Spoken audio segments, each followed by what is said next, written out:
Morning team, new board for the week. We're going to talk about setting ourselves up for success in regards to our technique when doing any kind of training. So you might remember a couple of weeks ago I did a board about lifting tension, which was kind of like really getting the point across about being really focused and present with your body when you're lifting. And this is a really good add-on to that, in that we want to also make sure that our technique is perfect in our setup position, so that we set up for success when it comes to lifting. So some of the things that we want to think about in regards to our setup is our feet position or our foot positioning. Especially for squats, the big one, my toes angled out so that my knees can track really nicely outwards. Hand placement's a really big one. I use overhead press. This comes into play really well with barbell work. We're making sure our hands are even on the bar, or we're just kind of grabbing it and not really thinking.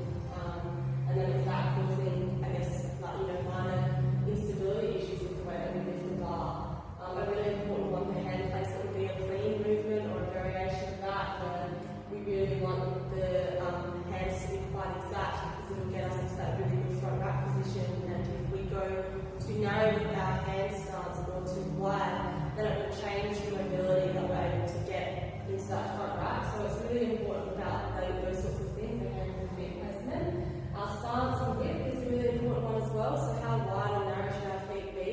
A really good example of this is a lunge.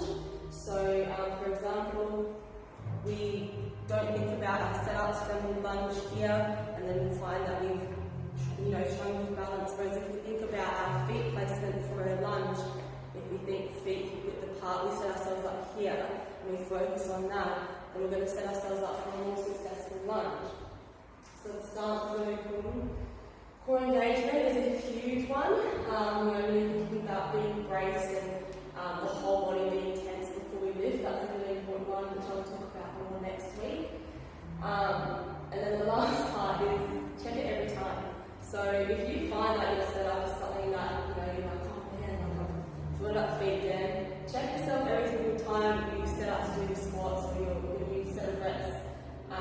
And it might sound a little bit laborious or tedious, but every time you focus on checking it, it'll become more second nature and you don't have to do it anymore. So being really aware of getting your setup right. And honestly, we should be doing it constantly.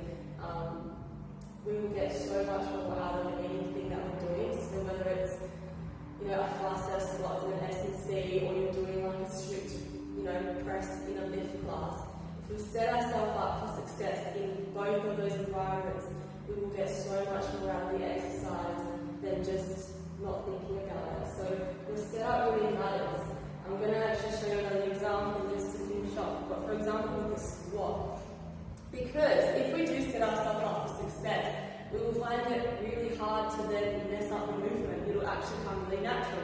So in a squat, if I'm not even thinking about my feet, I can squat, but I'm only going to be squatting to a certain ability or capability that I have, compared to here I set my feet up so proper, so feet hip width apart, a little bit wider,